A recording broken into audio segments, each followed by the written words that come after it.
Tanto te agradecemos, Señor, por esta noche, Dios mío, porque nos permites, amado Señor, este tiempo, Señor, para crecer en ti, para reconocerte, Señor, para formarnos, Señor, para tu obra, para tu servicio, Señor. Gracias por tu infinita misericordia, gracias por cada uno de los hermanos acá presentes, por sus familias, por sus congregaciones acá representadas, amado Señor. Esté iluminándolos y que este sea un tiempo, Señor, de crecimiento, de formación para llevarlo a ellos también. En nombre de tu amado Hijo Jesucristo, amén y amén. Muy bien, mis amados hermanos, muy buenas noches. Me alegra poder reunirnos nuevamente. Esta sería nuestra tercera clase, ¿cierto, diácono? Sí, señor.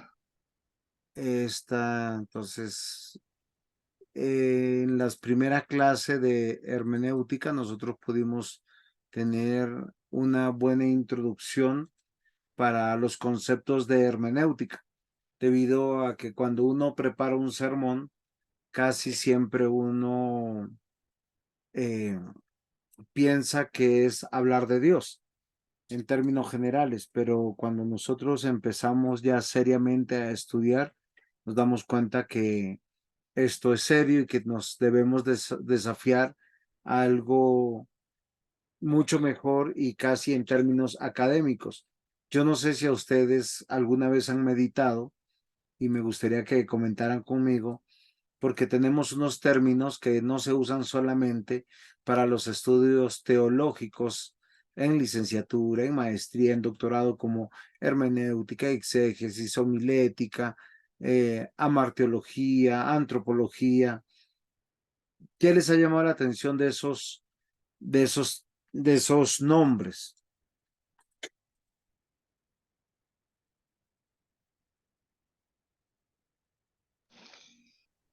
Pues más que llamar la atención es como ver que la escritura lo vuelve sencillo.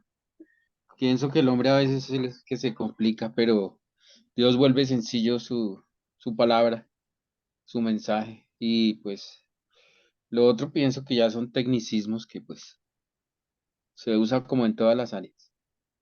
Ok, a medida que ha ido desarrollándose la tecnología, el pensamiento, no solamente el pensamiento epistemológico, sino filosófico. Y nosotros hemos también, como iglesia, empezado a desarrollarnos. De eso se trató la reforma. De eso se trató hoy, 31 de octubre del 2023. En todo el mundo se está celebrando el Día de la Reforma o el volver a la forma, como yo muchas veces lo entiendo. ¿Por qué razón? Porque la ignorancia hace que nosotros cometamos muchos errores. A veces los hacemos con un corazón sincero, pero sinceramente equivocados. Muchas de las grandes herejías que están en boga todavía han surgido de una falta de estudio y no debe ser una casualidad para nosotros entender que la Biblia fue construida en tres idiomas fundamentales que nosotros reconocemos como lenguas muertas. El arameo, que es muy poquito lo del arameo en el Antiguo Testamento, el hebreo y el griego. Y una de las lenguas más completas de la antigüedad es el griego, donde surgieron todo tipo de escuelas para hablar de temas ordinarios o temas seculares, como nosotros quisiéramos decir, de los cuales la teología, cuando desarrolla el concepto y el pensamiento de nosotros educarnos y de instruirnos y de ser fieles a la palabra, es que nos apropiamos de estos conceptos.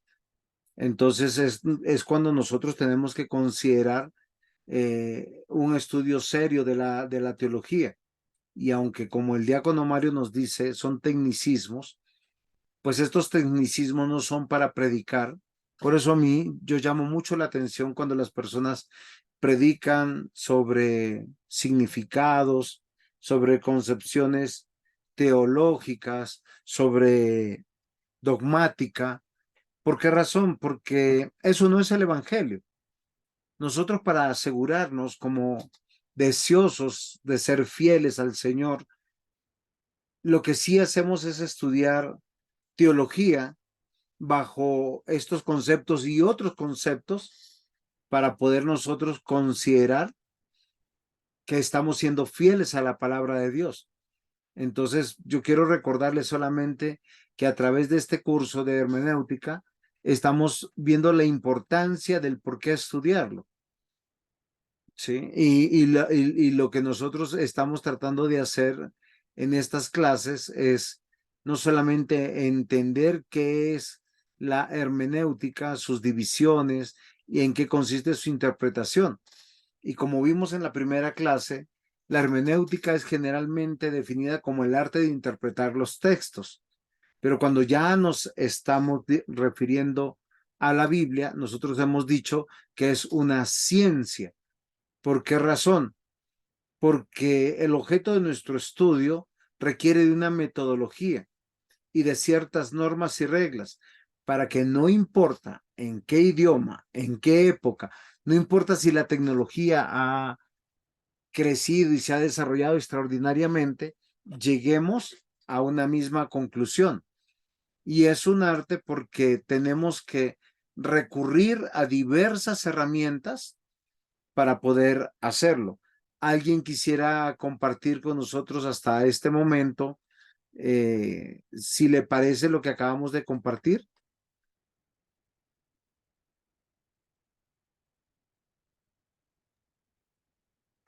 Sí, claro, sí, señor. Pues lo que dije, pues no es sin desmeritar el estudio, porque pues la iglesia o la reforma, pues, pues nos habla de que pues tenemos que prepararnos, ilustrarnos y formarnos pues correctamente y pues, aunque los términos pues se usan mucho en otro tipo de ciencias como la historia, en la literatura, en la filosofía, pues igual hacen parte, ¿no? Pero pues la historia nos muestra que los hombres ilustrados de Dios, eh, pues hacen parte también de que la iglesia hoy esté pues al frente, que esté también debatiendo, creciendo, con argumentos sólidos que están en la palabra de Dios. Perfecto, diácono. Eso es algo muy, muy importante. Y la primera clase nosotros terminamos con este hermoso cuadro aquí que vemos, que no abarca toda la teología, pero por lo menos nos da una estructura como para cuando nosotros hacemos un estudio bíblico.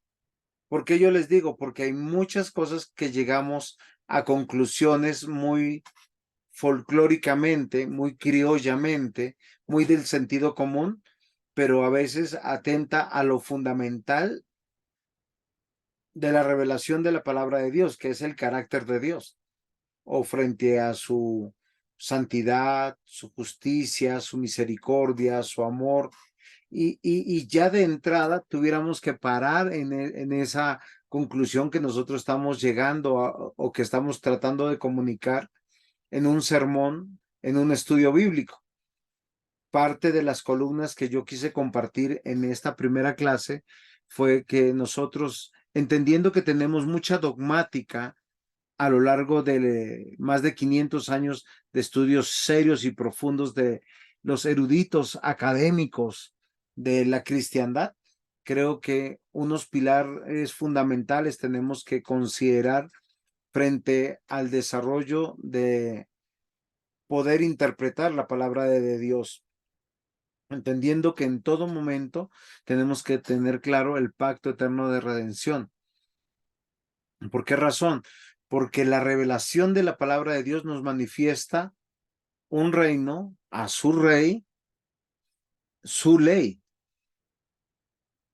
El hablar de pacto, estamos hablando de un señor o un amo, pero que está frente a un reino que está revelando su palabra, su voluntad, sus planes, y que todos se están dando de esa manera. Por eso la realidad de la eclesiología y la realidad del pecado es fundamental, porque en estos días alguien me decía, pastor, usted predica muy fuerte una persona nueva viene y no se queda. Y uno dice, si este es el pensamiento de los hermanos en la iglesia que me están sugiriendo, básicamente tener un sermón, ¿cómo sería? ¿Light? ¿Ah? Sí, políticamente correcto. Sí, claro.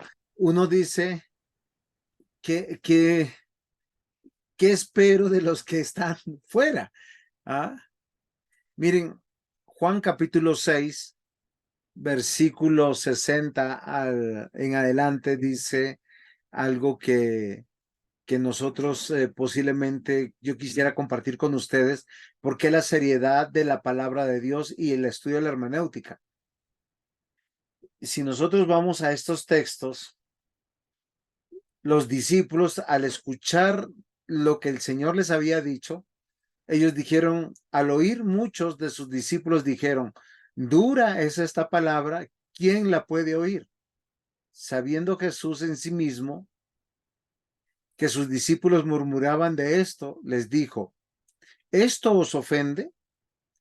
Pues si viereis al Hijo del Hombre subir a donde estaba primero, el Espíritu que es el que da vida, la carne para nada aprovecha, las palabras que yo he hablado son del Espíritu y son vida, pero algunos de vosotros no creen, porque Jesús sabía que desde el principio quiénes eran los que no creían. O sea, básicamente es lo mismo que nosotros vivimos en la iglesia. Por eso el predicar, mis queridos estudiantes, tiene que ver con glorificar a Dios y no nuestra voluntad, no para apañar nuestras familias o amistades o agradar y llenar coliseos y estadios. Ahora, no estoy diciendo que no van a haber iglesias grandes, sino que esto es fundamental que nosotros entendamos que nosotros cuando estamos hablando de hermenéutica, estamos hablando de una ciencia y un arte que tiene que estar concatenado para que nosotros pongamos no solamente el piso, que es el carácter de Dios, sino el techo, que es la voluntad de Dios. Y el techo, que es la voluntad de Dios, es la ley de Dios, la que nosotros a lo largo del Antiguo Testamento y Nuevo Testamento hemos visto que es clara, es diáfana y que nos presenta la moralidad correcta, la conducta correcta civil y que nosotros nos debemos a un Dios que debe ser adorado ceremonialmente. Y dentro de este techo, obviamente que están la teología sistemática y la teología bíblica de la mano. Entonces, si entendemos esto, vamos a poder proseguir. ¿Por qué la seriedad de estudiar? Porque a muchos les parece que ser cristiano es simplemente vayamos a la iglesia, cantemos, oremos, o peor, algunos dicen solo lleguemos a la predicación de la palabra. ¿Por qué no? Porque esto es lo que nos compete. Pero fíjense que cuando nosotros vamos a un culto, tenemos un aspecto no solamente ceremonial, tenemos un aspecto civil y de moralidad que tenemos que dar cuentas a Dios. Y Pablo nos lo hizo entender que cuando nosotros vamos a la iglesia y no nos quedamos en casa a tener el culto, es lo que dice Romanos capítulo 12. Y eso es muy, muy interesante, porque quien hace una hermenéutica correcta de Romanos 12 es lo que nosotros tenemos que considerar, que es lo que nosotros comprendemos de quién es Dios. Fíjese que Pablo dice así que hermanos, os ruego por las misericordias de Dios que presentéis vuestros cuerpos en sacrificio vivo, santo, agradable a Dios, que es vuestro culto racional. O sea, si yo entiendo quién es Dios bajo una hermenéutica correcta, la realidad del culto es esa. Y nosotros vamos comprendiendo y voy a avanzar rápidamente hasta la clase de hoy. Solo quería tomar un poquito de la primera clase para tener hoy nuestra tercera clase unas reglas básicas. Ya en la segunda clase dijimos por qué estudiar la hermenéutica y hablamos de los errores que se pueden dar de interpretación, algunos de ellos. Pero hoy en esta noche, yo quisiera que compartieran conmigo Segunda de Pedro, capítulo 3, versículo 15. Esto es un abrebocas para entender la hermenéutica, mis hermanos. Entonces, si alguno tiene alguna pregunta, alguien quiere participar, yo les voy a rogar que no tengan ningún temor ¿cómo se llama esto? De compartir conmigo este tiempo. ¿Por qué razón? Porque es necesario que nosotros aprendamos. Ya el Señor en su infinita bondad nos advirtió la necesidad de nuestra seriedad para estudiar la palabra de Dios, para no presentar como dicen por ahí, un charladito. Dice aquí así: y tened entendido que la paciencia de nuestro Señor es para salvación, pero también nuestro amado hermano Pablo, según la sabiduría que se le ha sido dada, os ha escrito casi en todas sus epístolas, hablando en ellas de estas cosas, entre las cuales hay algunas difíciles de entender, las cuales los indoctos e inconstantes tuercen, como también las otras escrituras para su perdición. Porque yo quiero comenzar con esta disertación antes de hablar de las reglas, porque yo quisiera que cada uno de nosotros miremos con seriedad lo que Dios demanda de nosotros cuando nos dicen prepare un sermón, prepare una enseñanza, cuando nos dicen estudie la palabra, y más aún si nosotros tenemos un llamado de liderazgo dentro de la iglesia. Arthur Pink es un escritor inglés del siglo XIX, muy reformado, excelentes escritos. Dijo en una ocasión: con algunas excepciones, es el estado de nuestros corazones y no la oscuridad de su lenguaje, el de la Biblia, lo que nos impide entender el significado de algunas porciones de la escritura. El apóstol Pedro está llamando a la iglesia, y no particularmente una iglesia, sino recuerden que Pedro habló a muchas iglesias, es de las llamadas cartas universales. Dice, hay algunas partes de la escritura del Antiguo Testamento difíciles de entender, pero en muchos casos, lo que yo quiero que entender, lo que muchos hablan como dificultad, es porque no leen el texto dentro de su contexto, porque no estudian la palabra o porque usan la palabra de manera, no sé si sería ligera o tal vez beligerante más bien, porque irresponsable para llegar a ciertas conclusiones de las cuales la Biblia no dice. La seriedad de estudiar la palabra de Dios por años, de leerla por años, de meditarla por años, de filtrarla y permearla para entender y comprender que Dios está diciendo las cosas y que está hablando las cosas, es bueno. Entonces, algo que nosotros tenemos que considerar es eso. ¿Se está viendo la diapositiva, mis amados hermanos?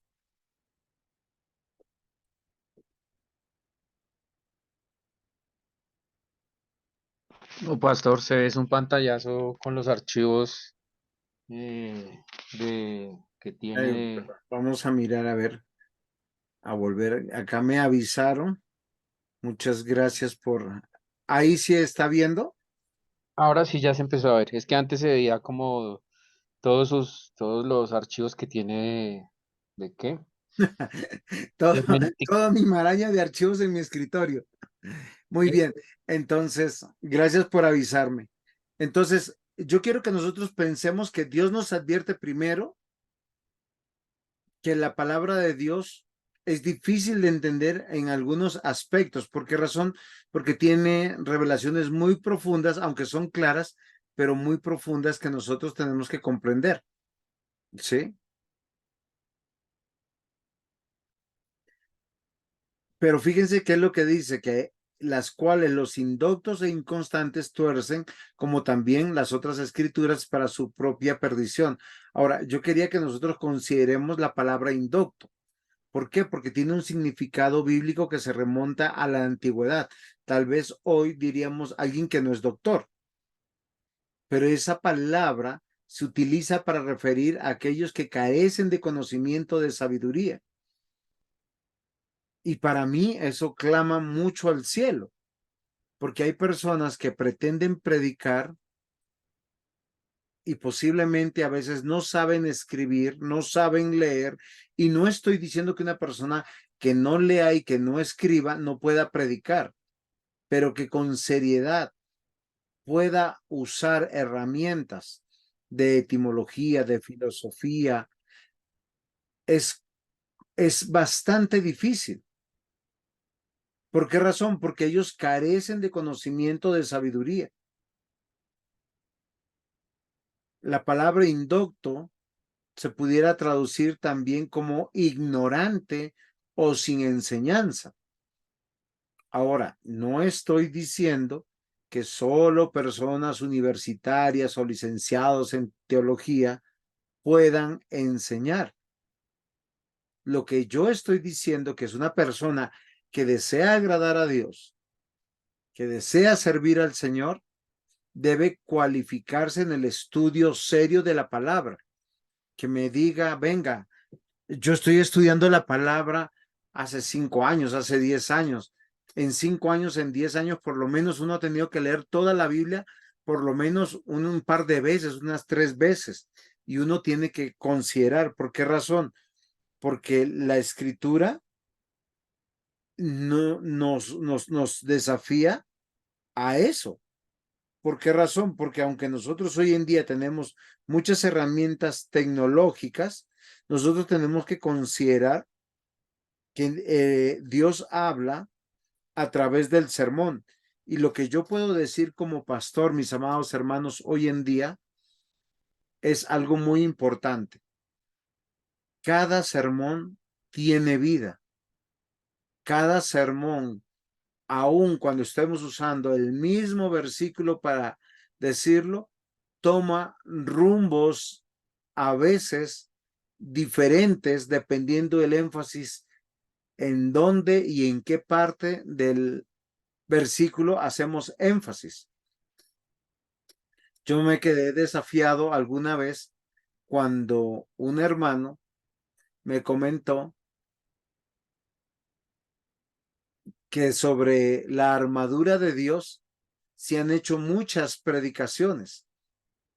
No recuerdo ahorita el teólogo que hizo más predicaciones sobre la armadura de Dios, pero han sido más de 300 sermones y de escasos 7 o 8 versículos. Si uno dice, ¿cómo así? Porque la riqueza de la palabra de Dios es extraordinaria. Entonces, si tenemos claro esto, pasamos a nuestra segunda diapositiva, entendiendo que primero Dios nos advierte que para poder llegar a un conocimiento de la palabra de Dios, de la voluntad de Dios, un discernimiento, una interpretación correcta, hay algunas partes difíciles de entender y como lo dice Arthur Pink, posiblemente son no tanto por el lenguaje de su uso, sino por nuestro propio corazón, que es a veces irresponsable. Pero lo que sí podemos decir que hay muchas personas que apresuradamente leen un texto y llegan a conclusiones y a determinaciones denunciando y anunciando cosas que la Biblia no anuncia. Si nosotros hemos entendido eso, paso a mi siguiente diapositiva.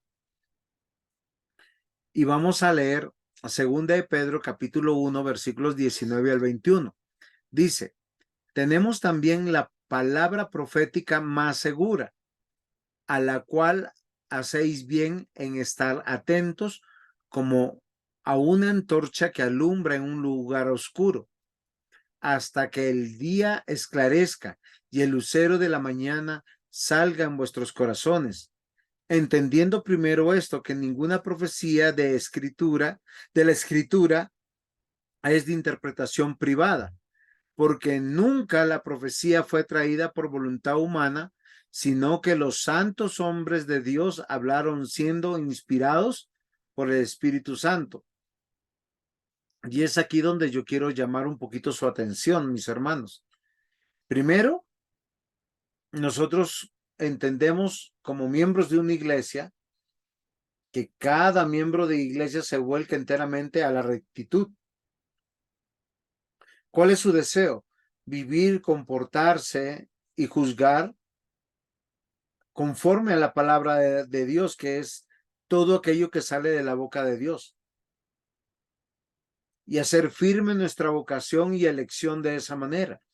Lo que quiere decir que cualquier liderazgo cristiano, ya sea desde la perspectiva de un diácono, de un anciano, de un pastor, ellos son alimentados, guiados, exhortados por la palabra profética más segura, la cual significa que el Señor sella la exaltación de ellos. ¿Sí? Ahora, lo que estoy diciendo es que Dios mismo se exalta en su palabra en la vida de cada uno de los que ha sido llamado a un liderazgo, sobre todo a aquellos que han sido llamados a interpretar y exponer la palabra de Dios, porque cada uno de nosotros debemos discernir muy bien para qué, para obedecerla. Y cuando nosotros vemos aquí la palabra profética, o sea, la palabra profética o profecía, tiene que ver con proclamar o declarar lo que ya se ha dado a conocer. Lo que quiere decir que si yo estoy entendiendo lo que estoy leyendo, eso es lo que yo debo de estar enseñando. Y que no puede haber una persona que llega a una conclusión lejos de lo que la iglesia y el conjunto de iglesias a lo largo de la historia han confesado y han declarado por verdad. Lo que se entiende entonces es que la Biblia se interpreta a sí misma.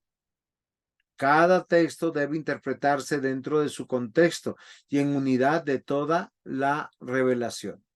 Entonces, el primer texto que nosotros vimos fue el anterior, el que tiene que ver con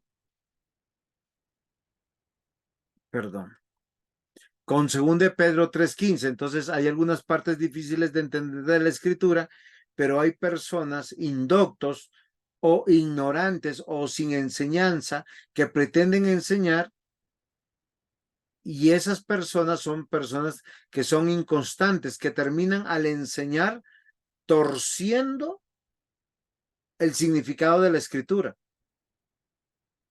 Y aunque es para su propia perdición, pues eso afecta a la congregación, la iglesia, el crecimiento de cada uno de nosotros. Nuestro tercer versículo que vamos a leer está en 2 de Pedro 2, versículos 1 al 3.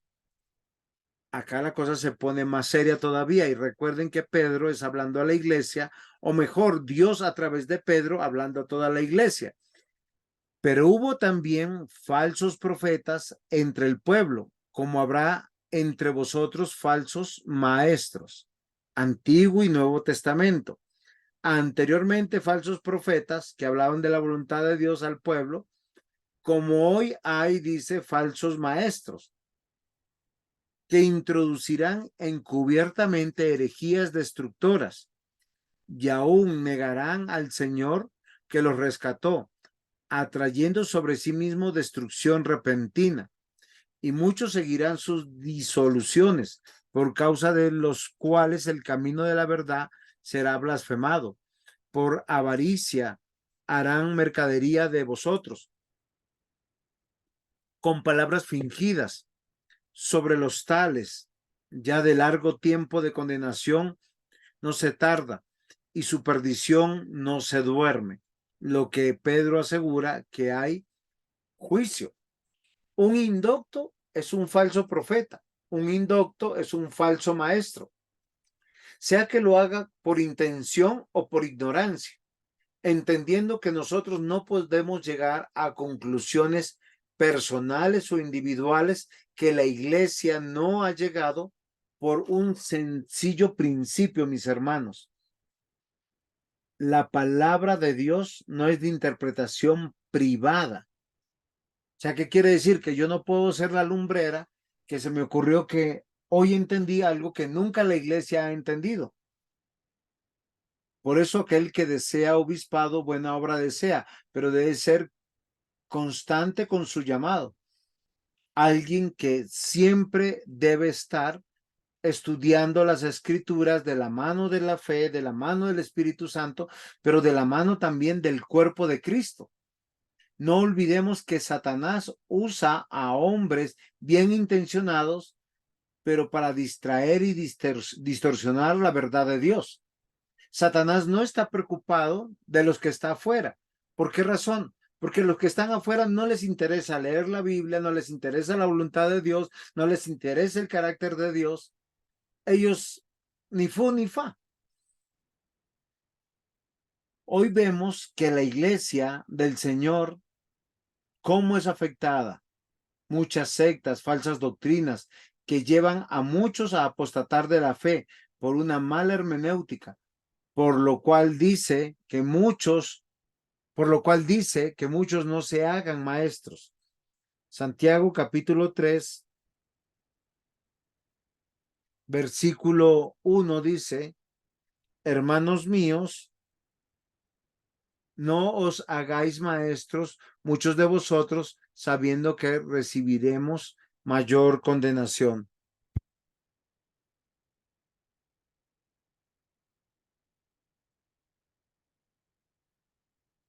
Cuando nosotros hablamos de disolución, casi siempre nosotros pensamos en divisiones por pleitos, por malos acuerdos, por pecados personales individuales. Miren, queridos hermanos, en Norteamérica llegaron las grandes misiones presbiterianas, metodistas. Fundaron una nación gigantesca. Al poco tiempo empezaron a surgir sectas y empezaron a surgir aquellas denominaciones paralelas a las denominaciones bíblicas e históricas, lo que nosotros llamaríamos hoy reformadas. Hoy tenemos una plaga de ellas. Arminianos, pentecostales. Ahora, no es que esté hablando yo mal de ellos, sino carecen de estudio. Surgieron con buenas ideas. Unos terminan en sectas como José Smith, hijo de cristianos, y termina fundando una religión de Jesucristo de los santos de los últimos días, la iglesia mormona. Así surge también Testigos de Jehová. Así surgen los unitarios. De personas que llegan a conclusiones sin hacer hermenéutica.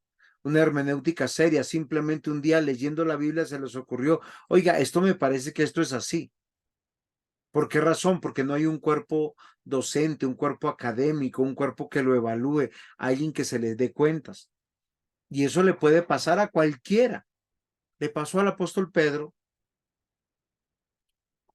Su hermenéutica frente a lo que Jesús le dijo: es necesario que yo sea entregado a los ancianos. Era la voluntad de Dios. Y él dijo: Señor, que no te acontezca eso. La hermenéutica de él es: eso es malo, no, eso no te sirve. Y miren lo interesante que el maestro de maestros, ¿qué le dice? Apártate de mí, Satanás, lo trató como a Satanás, y uno dice, ¿por qué? Porque una mala hermenéutica, una mala interpretación de los textos bíblicos, sin vigilancia, sin dar cuentas a otros, nos puede llevar a ser como Satanás. Se los voy a demostrar en este siguiente pasaje para que ustedes lo vean. Está en Mateo capítulo 4 del 1 al 7. Solamente me cupo acá, aunque debería ser hasta el 11, porque vamos a hablar de cómo Satanás tentó a Jesús. Ahora, si quisiéramos más, nosotros vemos el primer actuar de Satanás fue interpretando la voluntad de Dios a su manera. En Génesis, cuando nosotros nos vamos al capítulo 3, es muy interesante que Satanás se presenta en forma de un animal para no asustar a Eva. Y lo primero que hace él al hablar con Eva para tentarle es decirle, oye, ¿cuál es tu hermenéutica? Bueno, no se lo dijo así. Dice a la mujer, con que Dios os ha dicho, no comáis de todo árbol del huerto. Y la mujer respondió a la serpiente, del fruto de los árboles del huerto podemos comer, pero del fruto del árbol que está en medio del huerto dijo, no comeréis ni tocaréis para que no muráis. Entonces la serpiente dijo a la mujer, no moriréis, sino que sabe Dios que el día que comáis de él, serán abiertos vuestros ojos y seréis como Dios, sabiendo el bien y el mal. Ahora, ¿por qué yo le cito esta primera intervención de Satanás?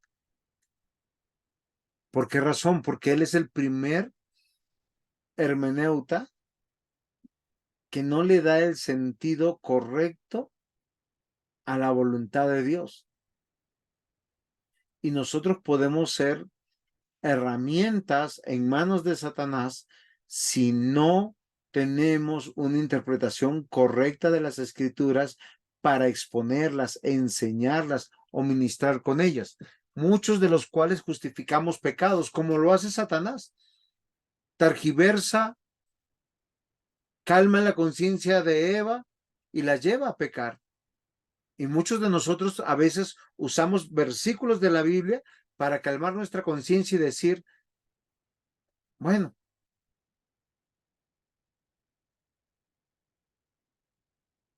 Mateo 4, 1 al 7. Entonces Jesús fue llevado por el Espíritu al desierto para ser tentado por el diablo.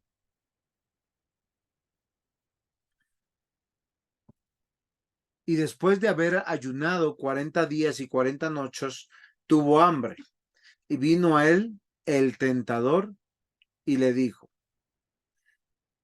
yo quiero que nosotros consideremos que siempre Satanás va a usar los momentos más cruciales de nuestra vida, cuando estemos enseñando o queriendo enseñar, para tratar de desviarnos, porque eso es lo que hizo con el Señor Jesús. Los 40 días que él está en el desierto, él había pasado hambre. Él se estaba preparando para algo donde nosotros conocemos que es ser profeta, rey y sacerdote e inmolarse en la cruz 3 años después. Él lo sabía, pero se prepara. Y Satanás viene en el momento más crucial donde el ser humano posiblemente en carne está débil. Y recordemos que Jesús, a pesar de ser verdadero Dios y verdadero hombre, nunca dejó de sentir hambre como hombre por ser Dios. Nunca dejó de sentir sueño por ser Dios. Y él aprovecha eso. Y yo tengo acá una cita al lado derecho de sus pantallas donde Satanás cita las escrituras, pero las tuerce. La mala interpretación es cuando dice verdad con una mala aplicación. Lo que por lo general le pasa a la gran mayoría de expositores bíblicos cuando se equivocan. Miren, le dice, si eres hijo de Dios, di que estas piedras se conviertan en pan. Y él respondió y dijo, Jesús, escrito está, no solo de pan vivirá el hombre, sino de toda la palabra que sale de la boca de Dios. Ahora, aunque acá no cita la escritura textualmente, ni en esta primera tentación ni en la última, yo quiero que nosotros consideremos algo. Va sobre la revelación de la palabra del Señor.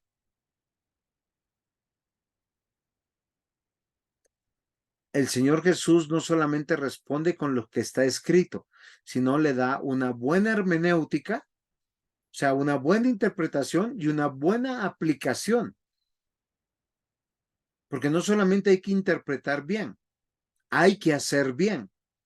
¿De qué sirve decir Dios es el dueño de todo, el proveedor de todo, y nosotros estar dudando de Dios, quejándonos de Dios? La segunda tentación. Entonces el diablo le llevó a la santa ciudad y le puso sobre el pináculo del templo y le dijo, si eres hijo de Dios, échate abajo, porque escrito está, a sus ángeles mandará acerca de ti y en sus manos te sostendrán, para que no tropieces con tu pie en piedra. Y Jesús le dijo, escrito está, también no tentarás al Señor tu Dios. Cuando nosotros vamos a Mateo y me toca yo leerlo, pues, no alcancé en Mateo 4, el versículo 8, dice, otra vez le llevó el diablo a un monte muy alto y le mostró todos los reinos del mundo y la gloria de ellos, y le dijo, todo esto te daré si postrado me adorares. Entonces Jesús le dijo, vete, Satanás, porque escrito está, al Señor tu Dios adorarás y a él solo servirás. El diablo entonces le dejó y aquí vinieron los ángeles y le servían. ¿Qué es lo que yo quiero manifestar aquí? Que un mal hermeneuta va a citar la Biblia o va a apelar al diseño de Dios, tanto como en la primera tentación como en esta última, porque recuerden por qué Satanás le ofrece los reinos de este mundo, porque los reinos de este mundo están bajo su poder y autoridad, y Jesús lo sabía. Pero estos reinos del mundo está dentro de la profecía de la palabra de Dios, que algún día toda rodilla se doblará, pero primero tiene que haber una separación de creyentes y de no creyentes. No es un total que él vino a buscar del total de todos, sino el total de todos aquellos que están inscritos en el libro de la vida.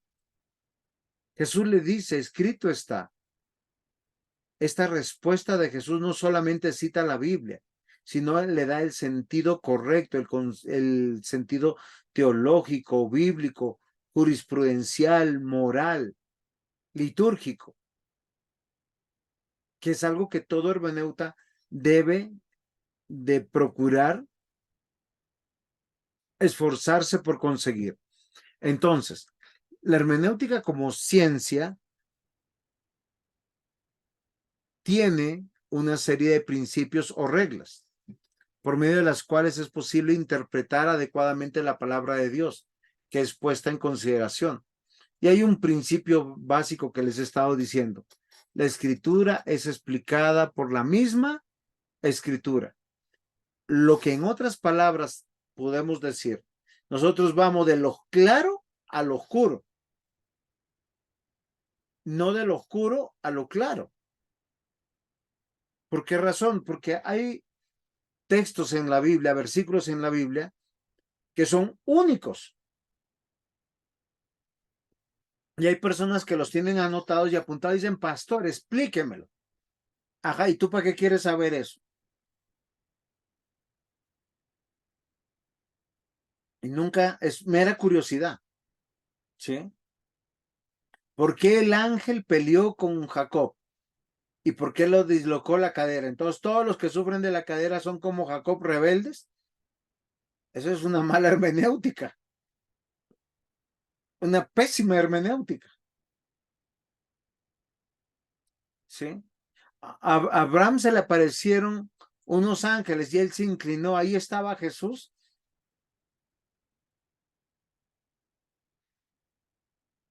Queridos hermanos, partimos en toda evidencia, porque la escritura se explica por la misma escritura, pasamos de lo más claro, de lo que nosotros conocemos, a lo oscuro. Recuerden que el mismo apóstol Pedro avisó a la iglesia que habían cosas que eran difíciles de entender y de comprender, o sea, de discernir. Pero la Biblia por sí sola contiene todos los elementos suficientes, básicos para su interpretación. Vamos a hacer un poco de ejercicio hermenéutico para poder entender a lo largo de estas diapositivas. Tal es el caso de alguna de las parábolas enseñadas por el Señor Jesús. Por decir, no las vamos a leer, pero ya nosotros las sabemos. Las palabras de la parábola del sembrador en Mateo 13, del 3 al 8, cuya interpretación en el mismo Mateo del 13, del versículo 18 al 23, el mismo Señor explica. O sea, usted se imagina, usted enseña la parábola del sembrador, no leyó los siguientes versículos y ahí se explicaba y usted llegó a otras consideraciones diferentes. Qué vergüenza con el Señor, qué pena sería con el Señor. ¿Por qué razón? Porque nosotros tenemos que primero leer, leer, leer, para luego preguntarle al texto. No es nuestro sentido común. Una mala hermenéutica es cuando yo escojo un tema y busco versículos aislados para probar un mensaje. Porque puedo probar lo que sea de esa manera.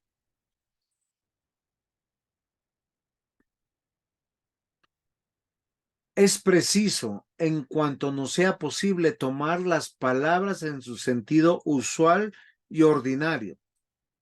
Me explico. Cada escritor bíblico escribió en medio de una cultura específica con un propósito que las personas comprendieran el mensaje presentado. Por esa razón usaron lenguaje común y corriente, es decir, usaron palabras conocidas y de fácil comprensión. Esto implica que el significado usual y ordinario de una palabra es el significado usual y ordinario. Ejemplo, aunque a ustedes les parezca chistoso, la palabra río significa río y la palabra caballo significa caballo. Pero yo he escuchado, hermanitos, que no, es que el caballo es una metáfora de esto o el río es una metáfora de lo otro. Se los pongo en algo más común. Es que el arca es tipo de Cristo. Ajá, ¿y de dónde saca esa interpretación? ¿Por qué saca esa conclusión? ¿Qué versículo, con qué versículo usted lo está pudiendo hacer? Y nosotros debemos volver a algo que es muy interesante. Cuando leemos la escritura, Dios nos dejó en un idioma. Y si estamos leyendo dentro de un idioma en particular, las reglas gramaticales son las que legislan esa interpretación. ¿Qué quiere decir? Que si usted está leyendo en hebreo, pues las reglas gramaticales del hebreo aplican a ese texto que usted está leyendo y como lo está leyendo. Y si está leyendo en español, pues las del español, y les voy a decir por qué. Porque en otros idiomas las reglas cambian. Nuestro español es rico no solamente en sustantivos, adjetivos, artículos, pronombres. Nosotros encontramos una diversidad gramatical en modo, en tiempo, en interjecciones, para poder comprender el sentido real de una palabra. Pero cada palabra significa lo que significa dentro del texto. Entonces, por lo general, cuando se cita cruz, es una cruz. ¿Esto es claro? no significa que debe interpretar literalmente cada palabra en la Biblia. Ahora, esto es muy importante porque el literalismo es un peligro. Como cuando dicen y le dieron 7 vueltas a Jericó, que no son 7 vueltas, son más de 7 vueltas, y se cayeron las murallas. Y yo escuché en muchas iglesias que decían, démosle 7 vueltas a Bogotá para que los drogadictos caigan, demos 7 vueltas para que tal cosa caiga, y cosas así. Cada idioma y lengua tiene sus propios y comunes formas de expresión, que si se interpretan literalmente pierden el sentido usual y ordinario. Esta es una de las características sobresalientes del lenguaje bíblico, sea el hebreo o el griego o en pocos casos el arameo. Hablad a toda la congregación de Israel diciendo, en el 10 de este mes, tome cada uno un cordero según las familias de los padres, un cordero por familia. Éxodo 12:3. ¿Qué significará la palabra cordero? Cordero. Cordero, exactamente, ¿qué es un cordero? Una oveja, ¿sí? ¿Cómo se llama? De la familia de los capriscos, ¿es cierto? Entonces, esto es muy interesante. Nosotros no podemos pensar y decir atrevidamente y literalmente que es un cordero. Y les voy a decir por qué. Porque detrás de este versículo, aunque acá dice cordero y significa cordero, la palabra cordero tiene una trascendencia literaria en la Biblia que apunta al Cordero de Dios. Juan 1:29. Y el siguiente día vio Juan a Jesús que venía a él y dijo, he aquí el Cordero de Dios que quita el pecado del mundo. Aquí la palabra cordero, ¿qué significa? Cordero, pero está usándose en un sentido metafórico con relación a Éxodo 12, porque ese cordero tenía una implicación litúrgica, teológica sobre la redención.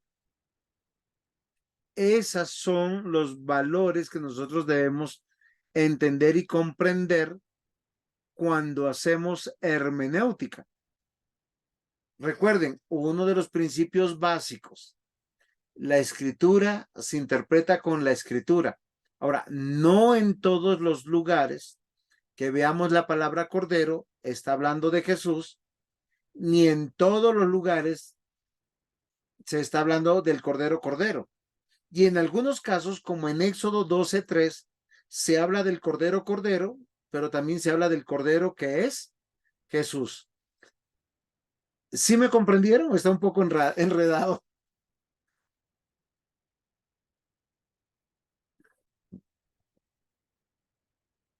Si hay alguna pregunta, yo me dispongo a responder.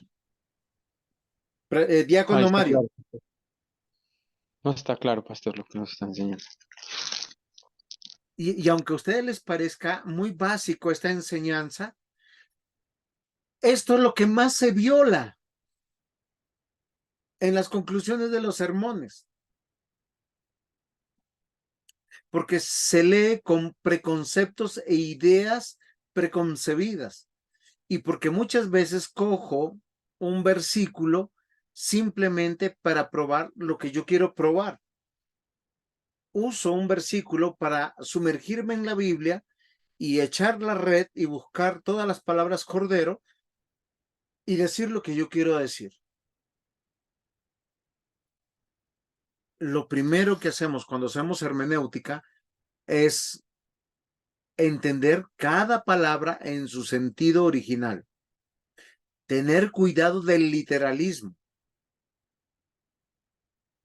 Y lo tercero que yo estoy tratando de que hoy consideren para cuando están preparando sus sermones es, venga, ¿hay otro texto en la Biblia que hable de este mismo tema? Ahora, si yo no tengo esa memoria, esa capacidad de memoria, para eso tenemos herramientas hermenéuticas. A ver, ¿cómo cuáles? Ayúdenme ustedes que son expertos.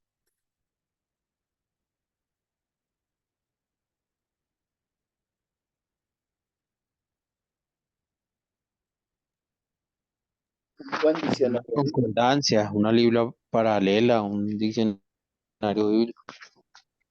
Ok. O la misma Biblia que tenemos, presbítero Juan, cuéntenos, háblenos más duro porque casi no le escucho. Un buen diccionario bíblico, ¿no? También. Eso Ok, ayudaría un buen bastante. diccionario bíblico. ¿Saben qué es interesante si nosotros no tenemos todo eso, físico o electrónico? Si tenemos 2 o 3 Biblias de diferentes tipos de traducción, nos van a ayudar. ¿Por qué razón? Porque a veces no hemos comprendido que la lengua de nuestros tiempos va cambiando. Una Biblia de 1902 no es lo mismo que la Biblia de 1960. La de 1960 no es lo mismo de la de 1995. Y la de hoy, en día 2023, no es la misma. El lenguaje ha cambiado. No cambia la verdad, pero cambia cómo decimos las cosas. En mi país, a un hijo, uno le puede decir, venga, hijo mío, vaya y límpieme la luna. Presbítero Juan, ¿qué entendió?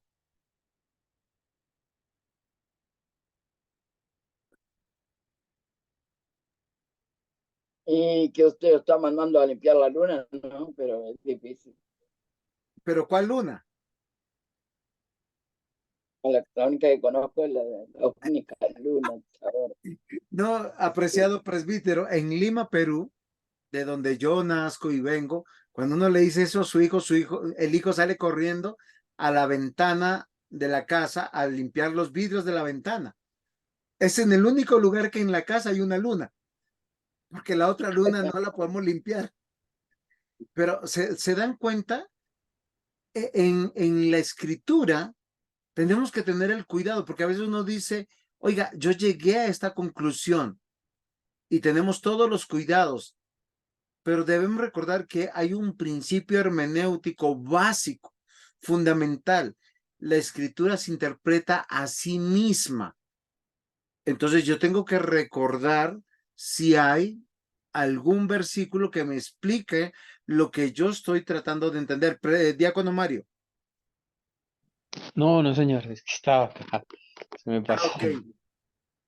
El mismo texto que puede aclarar el sentido de la palabra que se estudia, se puede hallar en los versículos que le rodean al versículo que se está estudiando. Juan 7:38 al 39. El que cree en mí, como dice la escritura, de su interior correrán ríos de agua viva. Esto dijo del espíritu que había de recibir los creyentes, los que creyesen en él, pues aún no había venido el Espíritu Santo, porque Jesús no había sido aún glorificado. Entonces, miren lo interesante, ¿la palabra río significa río? No, está usándose en un sentido metafórico para hablar de la obra del Espíritu Santo.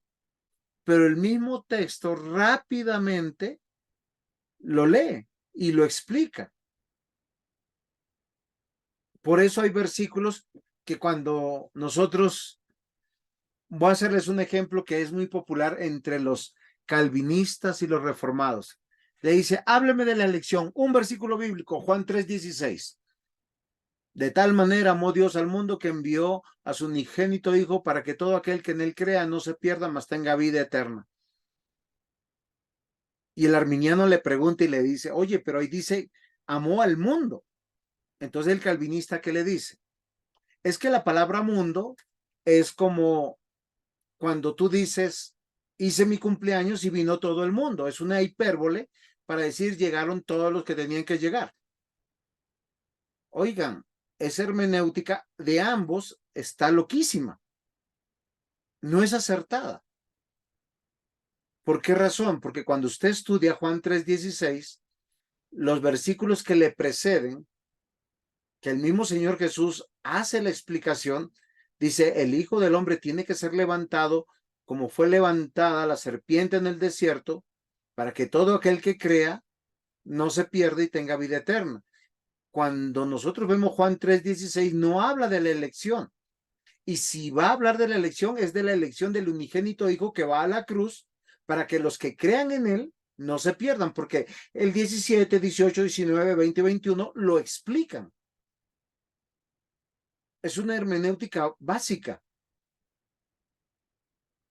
Pero ahí no habla de la elección de los hijos de Dios que están inscritos en el libro de la vida. Y yo creo en la predestinación, como dice Efesios 5, que es un capítulo extraordinario para podernos con toda claridad decirnos, miren, aquí son los que son.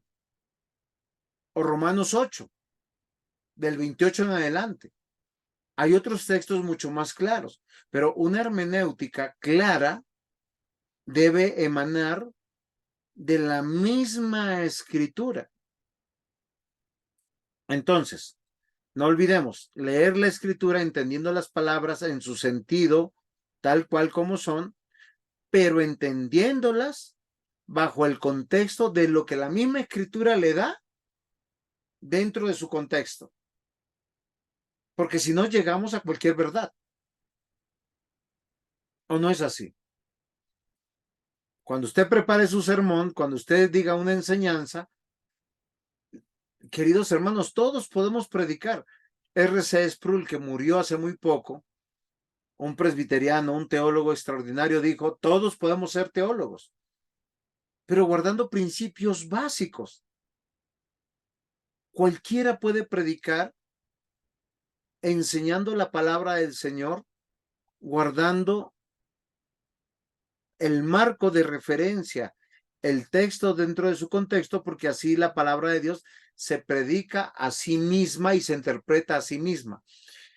Segundo punto, es preciso tomar las palabras en el sentido que indica el conjunto de la frase del texto, lo que les venía explicando.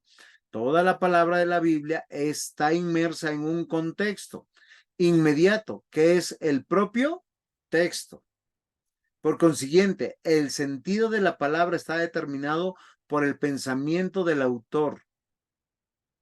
Es lo que él, o sea, usted tiene que preguntarse, yo estoy leyendo el texto de Marcos. ¿Qué quiere decir Marcos? ¿O qué quería decir Pedro? ¿O qué quería decir Lucas? Aquí, a su contexto, a su auditorio original. Es necesario e indispensable determinar cuál es la idea o pensamiento del texto y de acuerdo a este pensamiento determinar el sentido de las palabras que componen el texto. Ahora, esta segunda idea va más allá de la interpretación del texto dentro del contexto, si no estamos pensando que lo que estamos leyendo tenía un auditorio original, el cual cuando escucha está entendiendo algo que el orador, el que está hablando, el que está diciendo, el que está transmitiendo, tiene la intención de dar a conocer.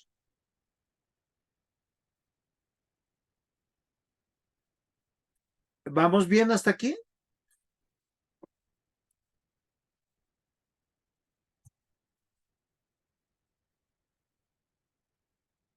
Muy bien.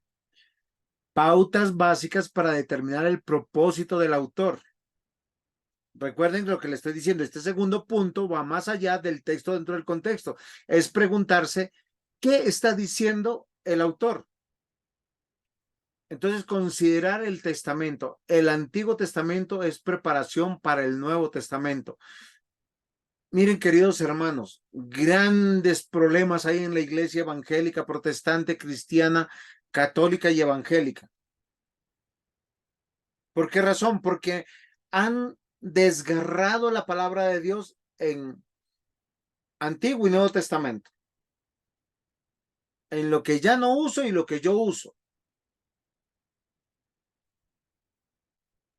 Una hermenéutica correcta ve la revelación de esta manera, concatenada. El Antiguo Testamento es preparación para el Nuevo Testamento, mientras que este es el cumplimiento del Antiguo. Un ejemplo, la palabra fe.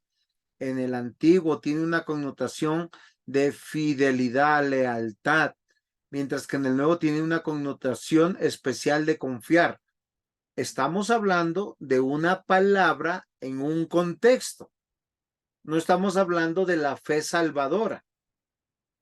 En muchos casos, en la escritura, cuando nosotros estamos viendo la palabra fe, no estamos hablando de fe para salvación, sino de la fe de fidelidad, de lealtad, de yo le creo, y en otros casos, de yo confío. Por eso nosotros tenemos que considerar la idea central del libro que estamos leyendo. Considerar al autor del libro. Cada autor tiene su propio sello personal. Por consiguiente, usa palabras de acuerdo a estas. Ejemplo, Juan usa el término creer en el pleno sentido de confiar en Dios. ¿Por qué razón? Y de confiar en Jesús, que es Dios. Porque el propósito de todo el libro de Juan, del Evangelio de Juan, de San Juan, es Jesucristo es Dios. Pero cuando nosotros vamos, por decir, a Marcos, presenta a Jesucristo como el siervo sufriente y habla de lealtad, de fidelidad, de entrega. Y cuando nosotros vamos a Lucas, vemos que Lucas lo presenta con una intención totalmente diferente. Él es verdadero hombre y Mateo es verdadero rey. Entonces, fíjense que eso nos va a ayudar a que nuestro texto no sea forzado en las conclusiones que nosotros decimos, porque muchas conclusiones de sermones pueden ser bíblicas, pueden ser verdaderas, pero no puede ser lo que el texto está diciendo. Y si yo digo lo que digo del texto, aunque lo que yo digo sea verdad, pero no es verdad lo que dice el texto, eso sería una distorsión o sería torcer el texto. Entre los cuales también todos nosotros vivimos en otro tiempo en los deseos de nuestra carne, haciendo la voluntad de la carne y de los pensamientos. Efesios 2:23. Este es un buen ejemplo para analizar. Carne se refiere a los deseos que nos llena de placeres y deleites que se satisfacen únicamente a nuestros sentidos, pero jamás a nuestro espíritu.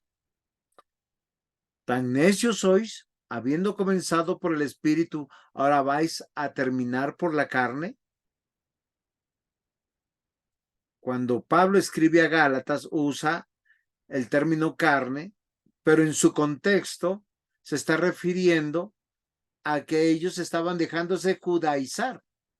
En el contexto de Efesios está hablando en el sentido pecaminoso de la inmoralidad, del libertinaje, de la anarquía.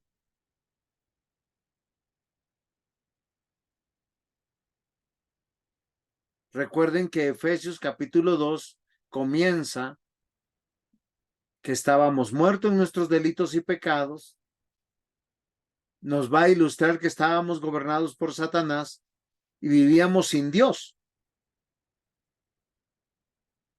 Aunque se usa la misma palabra carne, que significa carne, dentro del contexto del libro y dentro del propósito del autor, esta palabra tiene una connotación metafórica diferente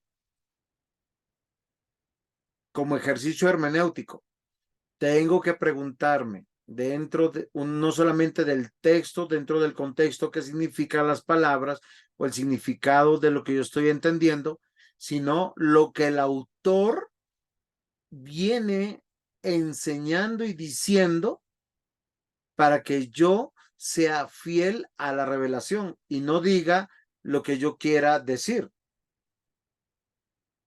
¿Preguntas hasta aquí? ¿Alguien tiene alguna pregunta?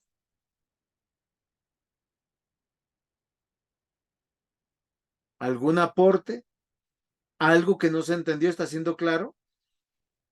Este segundo principio es un poco más profundo. No solamente estoy viendo el sentido del texto dentro de su contexto, sino estoy viendo el sentido del texto dentro del propósito del autor. Por tanto, yo tengo que haber leído todo el libro del cual voy a explicar, así sea un versículo, 2 versículos, 3 versículos, pero lo tengo que explicar en su contexto, entendiendo que el autor tiene un propósito por el cual escribió. Recuerden que toda la palabra es inspirada por Dios. O sea, hay un propósito. Dios está hablando a su iglesia en un contexto. Todo el contexto de Pablo a Timoteo es, Pablo le está diciendo a Timoteo cómo se debe gobernar la iglesia, qué debe pasar en la iglesia. Y es como Dios escribe a cada pastor, a cada anciano, a cada diácono, cómo se debe cuidar y velar por la iglesia. ¿En qué época? En cualquier época. El propósito del autor no cambia. ¿Sí es claro? Entonces miren que la hermenéutica es muy bonita, porque me hace activar todos los sentidos, todas las señales, alertas, símbolos, signos, sellos del pacto de nuestro Dios, de la revelación, de la redención, para yo poder aplicarlos. Si no hay preguntas, vamos al tercer punto. Es necesario considerar el contexto del pasaje. Ahora, considerar los versículos anteriores y posteriores para lograr una correcta interpretación de cualquier pasaje, por lo cual debemos empezar a leer unos versículos antes y continuar leyendo unos versículos después del texto que nos parece difícil estudiar o que estamos estudiando para predicar. Si estudiamos cualquier pasaje o expresión dentro de su contexto, nos encontramos con datos que nos aclara el panorama y nos disipa cualquier duda que pudiera surgir. Un ejemplo. Fíjense que yo les he presentado 2 ideas ahorita del texto dentro de su contexto y el texto dentro del propósito de lo que el autor quiere decir a su auditorio original. ¿Cómo yo sé y cómo diferencio lo uno de lo otro? Cuando yo leo el texto dentro de todo o de toda la idea en general. ¿Sí se dan cuenta?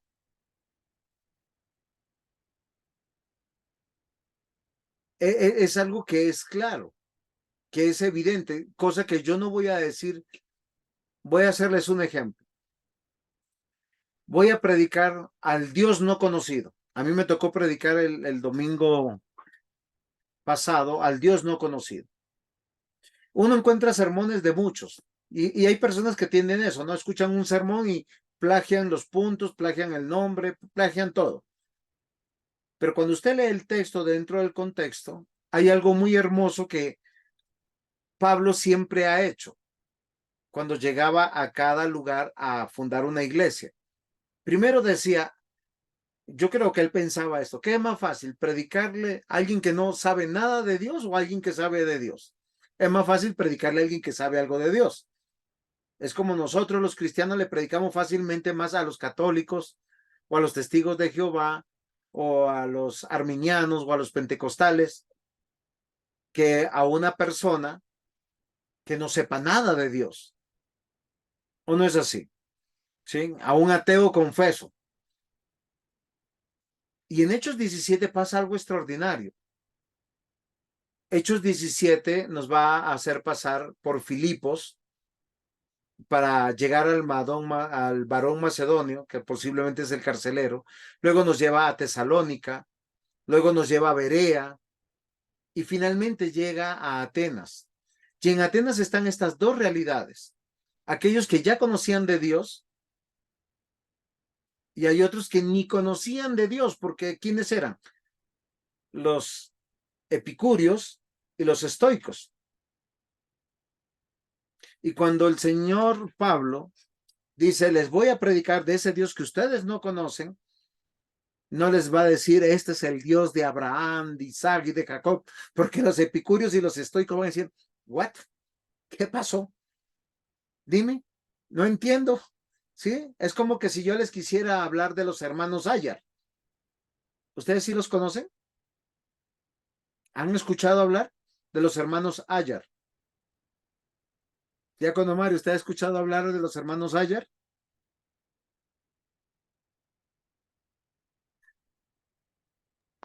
No, señor. Muy bien, porque eso es pura historia incaica peruana o de Pachacútec, Atahualpa y Huáscar.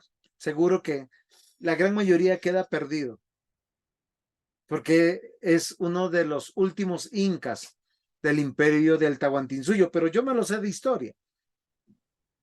Cuando Pablo Sí, señor. llega, sí, es verdad. Cuando Pablo llega y les va a hablar a los de estoico, ¿qué les presenta? Les dice, les voy a hablar de un Dios que es diferente al Dios que ustedes, de todos los dioses que ustedes han creado. Y el texto, antes del Dios conocido, nos pone todo un panorama, el que se llama el contexto del pasaje. Dice que cuando Pablo llegó vio la idolatría. ¿Por qué? Porque todos tenían dioses para todo. Y el contexto de ellos es que ellos pensaban que tenían que orar, cantar y reunirse para que cada uno de esos dioses no perdiera fuerza. Cuando Pablo presenta el evangelio, lo hace de una manera magistral, entendiendo la necesidad de esos. Y les habla del Dios creador. O sea, el que ha creado todas las cosas. O sea, que no necesita nada de ellos. El Dios inmanente. ¿Por qué inmanente? De todos los atributos de Dios, ¿por qué inmanente? Porque no lo contiene en ningún templo, no lo contiene absolutamente nada. Y es algo que nosotros tenemos que pedirle al Señor que nos ayude. Porque a veces nosotros queremos predicar en diferentes contextos de diferentes maneras, o perdón, de la misma manera. Pablo no, lo hace de manera magistral y les dice, la inmanencia de Dios tiene que ver con que Él está en todo, sosteniéndolo todo, presente y que no necesita nada de nadie. Y finalmente providente, porque dice de dos hombres, de Adán y de Eva, no les dice Adán y Eva, sino le dice, es que todos somos descendientes de solamente una pareja. Y a todos los ha sustentado y a todos los ha bendecido. Miren lo interesante. Los datos que están alrededor de lo que nosotros queremos explicar o hablar, queridos hermanos, nos aclara las cosas. Pablo siempre predicó del Dios no conocido. ¿Por qué razón? Porque los judíos no lo conocían. Los samaritanos no lo conocían. Los griegos no lo conocían. Los romanos no lo conocían. Pero cada contexto es diferente. La riqueza de la escritura es de tal manera que o sea, la podemos leer 100 veces y seguir aprendiendo del mismo texto y del mismo contexto. Entonces, tipos de contexto. Pilas a esto y si quieren anoten, porque hay un contexto inmediato. Son los versículos que rodean al versículo que yo estoy estudiando. Contexto mediato. Son los capítulos que rodean al capítulo donde está el versículo que se está estudiando. Fíjense que yo les hablé de Hechos 17, pero es la misma idea de Hechos 16, de Hechos 15, de Hechos 14, de Hechos 13, porque empezó Pablo a salir a fundar iglesias. Hechos va cambiando la tónica de la narrativa de esa manera. De hecho, hoy alguien me decía, pero ¿por qué solo está predicando de Pablo? No, yo no estoy predicando de Pablo. Estoy predicando de la Biblia, que ha hecho un énfasis en la vida de Pablo en este momento. Y hay un contexto testamentario. ¿Qué significa eso? ¿En qué parte su texto se encuentra? ¿Antiguo o Nuevo Testamento? Porque le da ciertos predicamentos para que usted no escape a la verdad. ¿Sí? ¿Por qué razón? Porque en el Nuevo Testamento estamos bajo el cumplimiento de la obra de Cristo y en el Antiguo Testamento estamos bajo la promesa del cumplimiento de la obra de Cristo. Bueno, son igual. Pero cuando yo me ubico, yo entiendo. Y cuando yo me ubico, no solamente entiendo, puedo comunicar mejor lo que voy a entender o interpretar del texto. Entonces hubo una discusión entre los discípulos de Juan y los judíos acerca de la purificación. Y vinieron a Juan y le dijeron: Rabí, mira que el que estaba contigo al otro lado del Jordán, de quien tú dijiste testimonio, bautiza y todos vienen a él. Juan 3, 25, 26. ¿Qué debemos interpretar del texto? ¿Qué haríamos ahí?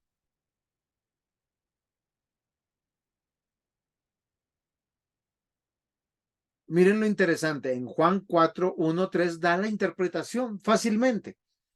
Cuando pues el Señor entendió que los fariseos habían oído decir: Jesús hace y bautiza más discípulos que Juan, aunque Jesús no bautizaba sino sus discípulos, salió de Judea y se fue otra vez a Galilea. Yo les pregunto, ¿ustedes alguna vez habían percibido que los discípulos de quién aquí estaban bautizando? Porque en este momento Jesús no había ordenado el bautizo cristiano.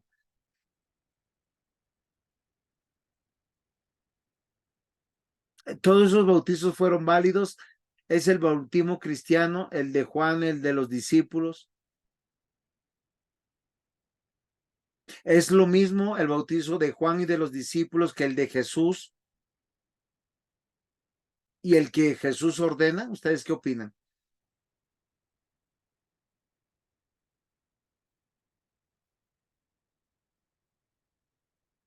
Es una pregunta.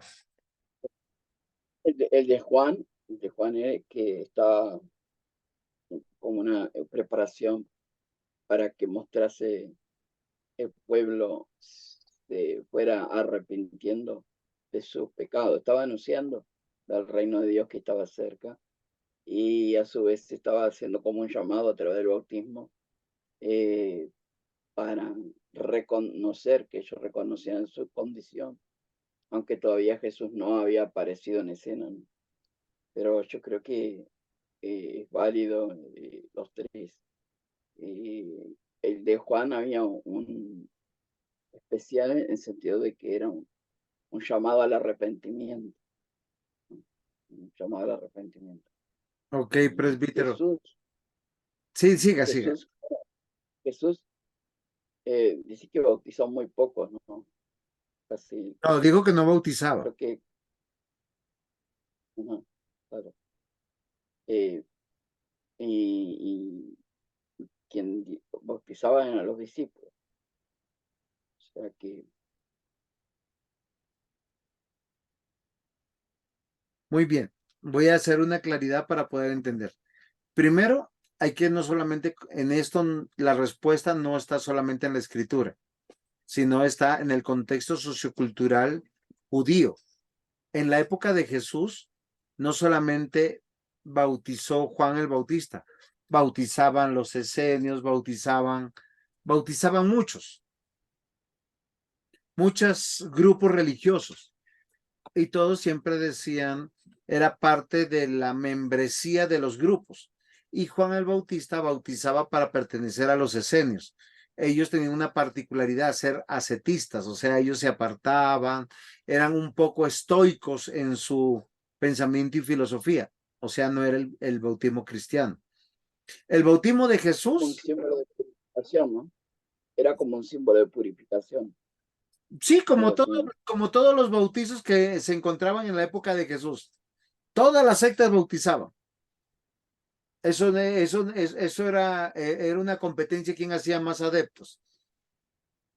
El hecho de que Juan el Bautista predijera y bautizara a Jesús no quiere decir que el bautizo que hacía él era cristiano, porque es un bautizo totalmente diferente. Era para tener una vida ascetista, apartado, de purificación, bastante moralista y religiosa, pero no es el bautismo cristiano. Recuerden que el Antiguo Testamento y el Nuevo Testamento, el Antiguo Testamento está bajo la ley y el Nuevo Testamento está bajo la obra del cumplimiento de Cristo. O sea, antes de Cristo, los que se salvaron tenían que estar circuncidados y después de Cristo tenían que estar bautizados. Y en algún momento de la historia estuvieron circuncidados y bautizados. Hoy yo espero que no nos circunciden. Entonces, miren lo interesante, pero el bautismo de Juan no es el bautismo cristiano. No es el bautismo cristiano, no es el bautismo de la iglesia. Ahora, ¿por qué Juan el Bautista bautiza?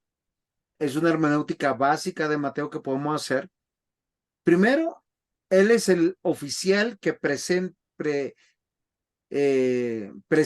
de alguna manera, el que está ahí, el que derrama, pero realmente el que bautiza ahí es Dios y no bautiza, sino unge. Una voz del cielo se escucha, dice, este es mi Hijo amado en el cual tengo complacencia. Desciende el Espíritu Santo en forma de paloma y se posa sobre él. O sea, él es ungido y ordenado para esos tres ministerios que todo el Antiguo Testamento usted puede encontrar que fueron ordenados o ungidos, no con agua, sino con aceite. Y era el de sacerdotes y el de reyes, aunque el de profeta nunca se ungió para tal oficio. ¿Por qué razón? Porque el bautizo cristiano solo nace después de que Jesús cumplió toda señal, símbolo y signo y sello de sangre en la cruz del Calvario. Ya resucitado, él dice, toda potestad me es dada en el cielo y en la tierra. Por tanto, o sea, ya cumplió lo que vino a ser como hombre. Él es el Rey verdadero, Dios verdadero, nuestro Salvador. Dice, vayan y hagan discípulos. ¿Cómo? Bautizando en el nombre del Padre, el Hijo, el Espíritu Santo. Luego, ¿qué hacen después de bautizarlos? Enséñenles.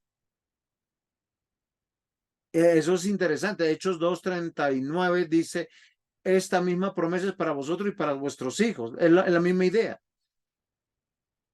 Por eso yo les digo que nosotros tenemos que aprender a leer el texto en su contexto, entendiendo la idea de lo que el autor nos quiere dar a interpretar. Porque fácilmente nosotros hacemos un sancocho de ideas sinceras, pero posiblemente estamos torciendo el versículo. Miren, los mismos discípulos estaban discutiendo. Yo quiero que nosotros seamos serios y este es un llamado de atención para que nosotros pensemos. Cuarto punto, todo pasaje bíblico debe ser interpretado a la luz de los pasajes paralelos.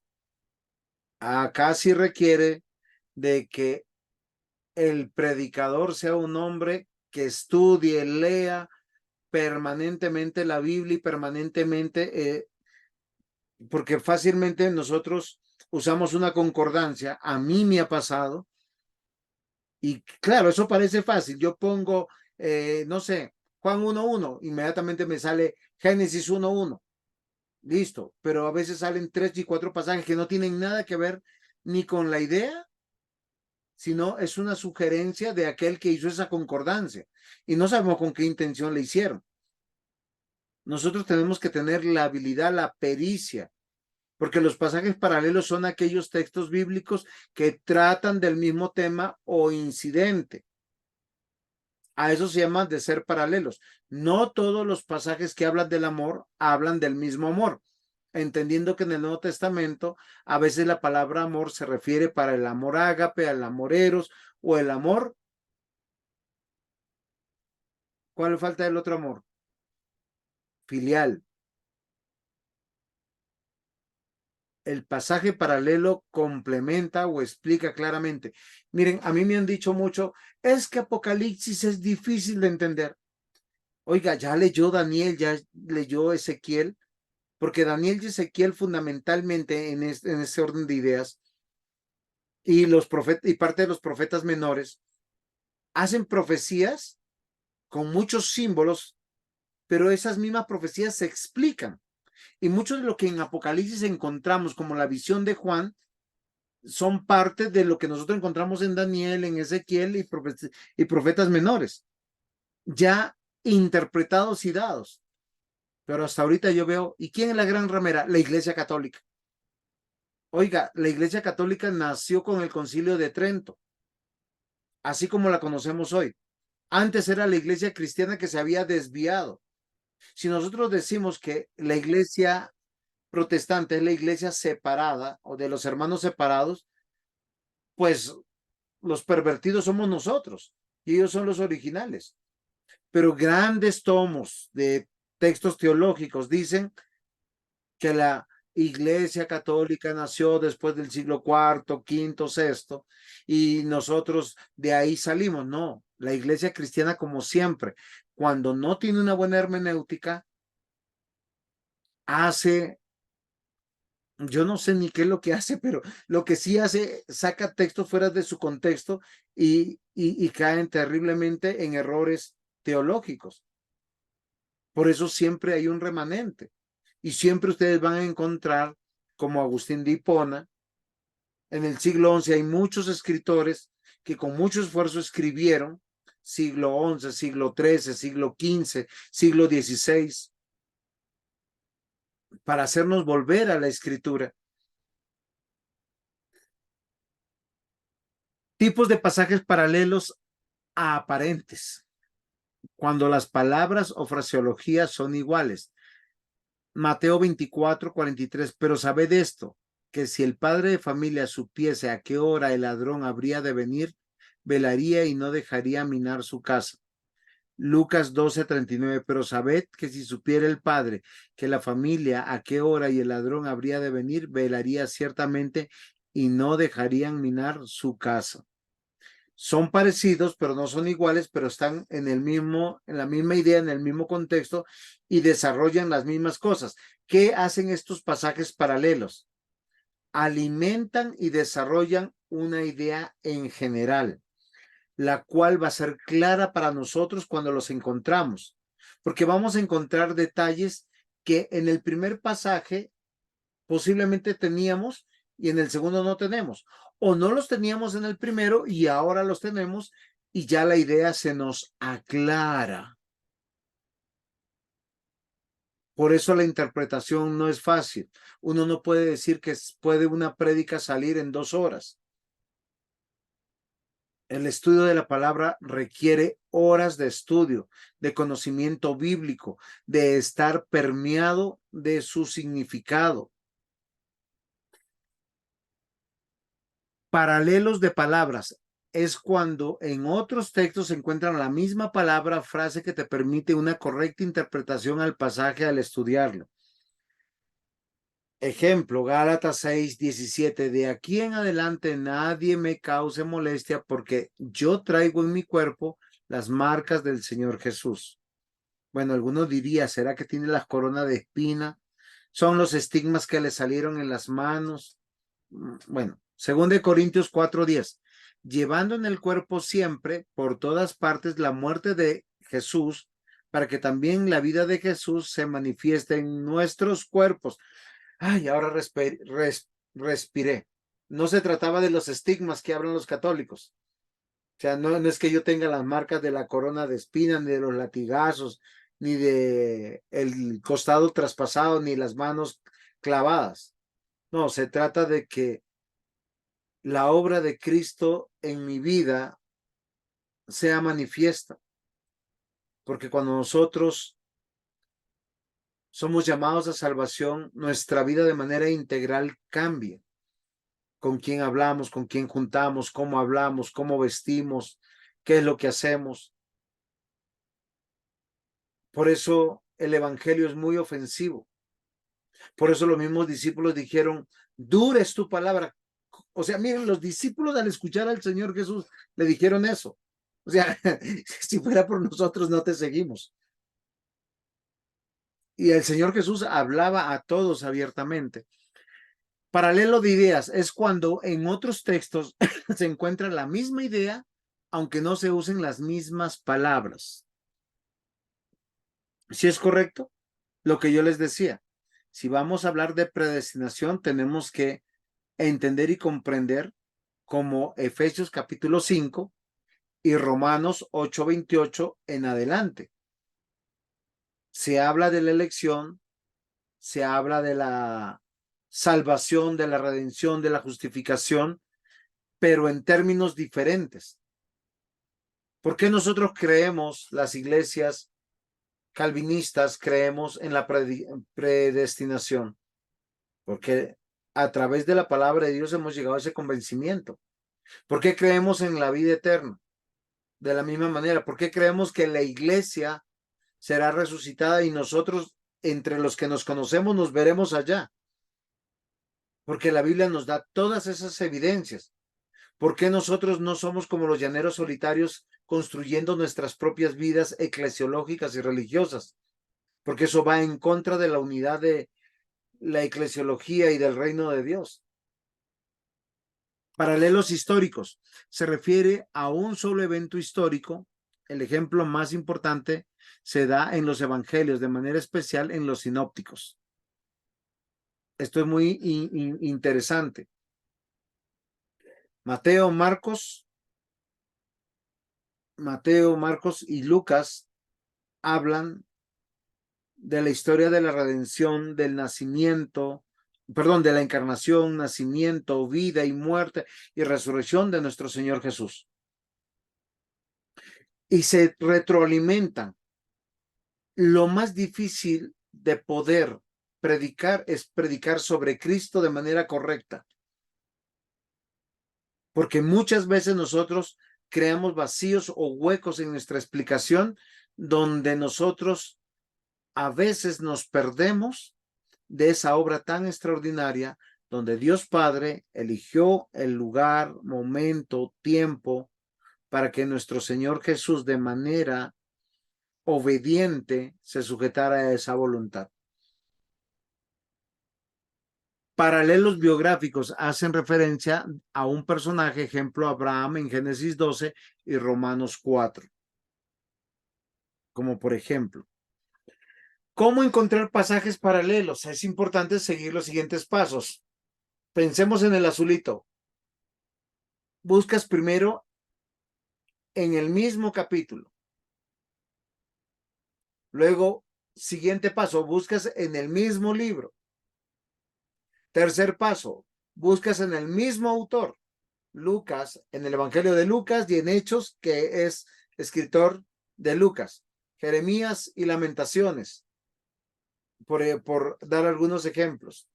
Juan y 1 Juan, 2 Juan y 3 Juan y Apocalipsis. Y luego buscar en todos los libros de la Biblia. Pero a veces nosotros del versículo saltamos a todos los libros de la Biblia. O sea, voy a hacerles un ejemplo. Estamos en Juan 1 y saltamos de frente a Génesis. Y aunque es válido, nos hemos saltado a no ser que no haya una referencia.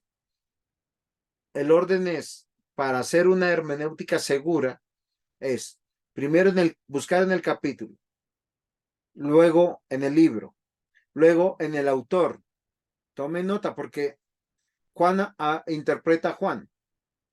Pablo interpreta a Pablo y ese es el más fácil de todos. Yo comenzando en mi prédica de Hechos, yo me acuerdo que estaba por el capítulo 3 de Hechos y uno de mis presbíteros me preguntó, pero pastor, ¿por qué usted habla tanto del Evangelio de Lucas para hablar si estamos en Hechos? Yo le dije sencillo, ¿quién escribió Hechos? Lucas. Ah, bueno. Y estamos en los 3 primeros capítulos donde está conectando el evangelio con el desarrollo de la iglesia. Pero es una clase de hermenéutica. Terminamos con esto. Acá están los 4 pasos importantes como regla de hermenéutica básico. Ahora, usted va a encontrar en los libros el círculo hermenéutico. Hay diferentes métodos hermenéuticos. Este es el más básico de todos, el que no lleva una fórmula. ¿Sí? El método gramatical es un método hermenéutico, el de tesis, antítesis, síntesis y sincretismo. El círculo hermenéutico, que es muy fácil, que nos han enseñado. Hay otros métodos hermenéuticos como el método histórico redentivo, ¿sí? Creación, caída, cruz y cielo. Pero yo he querido compartir con ustedes este que me parece uno de los más básicos, no porque no conozca los otros. Hay otro método que es recomplicado, que es gramatical, el método Arcos, que es un método hermenéutico, donde usted tiene que el sustantivo con el adjetivo calificativo y el verbo, y ver los pronombres y las interjecciones y los adverbios. Ese es mucho más técnico, pero no es porque no los conozca. En cuanto sea posible, tome las palabras en su sentido usual y ordinario. Segunda idea, tome las palabras en el sentido que indica el conjunto de la frase del texto, o sea, el texto dentro de su contexto. Ahora, considera el contexto del pasaje. ¿Cuál es el propósito del autor? Finalmente, esto es lo último que tiene que hacer. Interprete a la luz de otros pasajes, porque posiblemente esa buena idea que usted está llegando como conclusión es una vieja herejía. Y no, perdón, y no asuma, por favor, de ninguna manera. No dé por hecho que usted ya lo sabía. Estudie, haga su ejercicio. ¿Preguntas?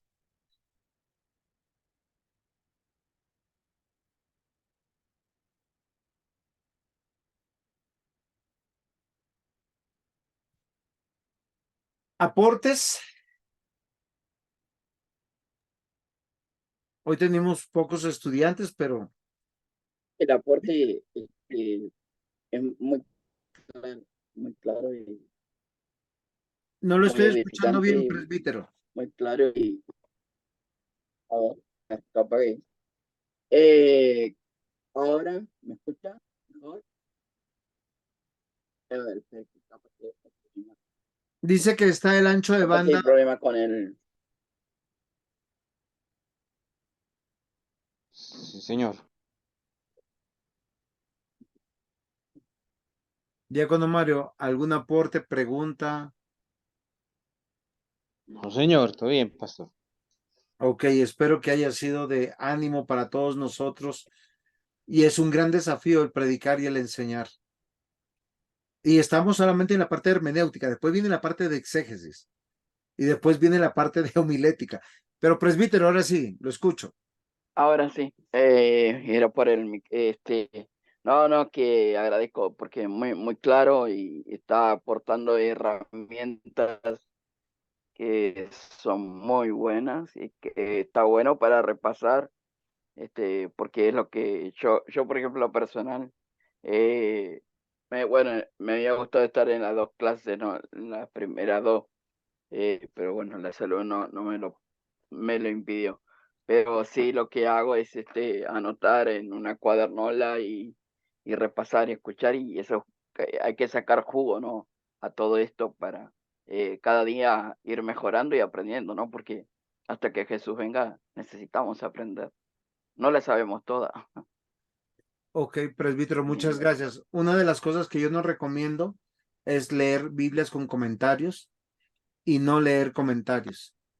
Si usted ya tiene alguna duda diferente o de profundizar o ya llegó, ya terminó, puede leer un comentario para ver si todo lo que usted a donde llegó, pues está bien. Este es el primer paso para poder hacer un estudio propio. Ya usted lo puede afinar leyendo comentaristas de escritores seguros, bíblicos, que uno quiere y admira. Yo tengo algunos en mi biblioteca como William Hendricks, Kistemaker, Calvino, Lutero, y no los niego, los tengo ahí. Tengo buenos diccionarios, tengo buenas concordancias físicas y electrónicas, pero esforcémonos. La hoja y el Y papel acá todavía. En Uruguay es difícil. En Uruguay, por ejemplo, para encontrar reformados, tenemos que esperar, por ejemplo, o va un misionero y trae, ¿verdad? Porque en Uruguay a veces es difícil. Bueno, ahí en Colombia está CLC, ¿verdad? Y Y con ahora todos recién CLC están es trayendo malísimo. algunos libros. Ajá, sí, En sí, CLC hay de todo sí, hoy en sí. día. Es muy Ujú. comercial. Pastor, una pregunta, ¿qué opina de la Biblia de estudio de Sproul? Eh, Presbítero, sigo diciendo lo mismo. Si Dios nos llamó a predicar, hagamos el esfuerzo primero nosotros. Luego Ujú. podemos consultar lo que sea. Claro, claro. Porque ya tenemos criterio. ¿O no, Diácono Mario?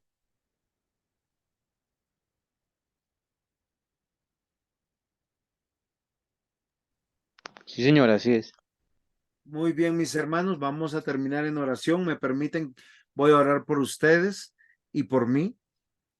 Amado Señor, buen Dios, Padre, gracias te damos por tu inmensa misericordia de permitirnos rasguñar, Señor, este deseo que tenemos de ser bíblicos.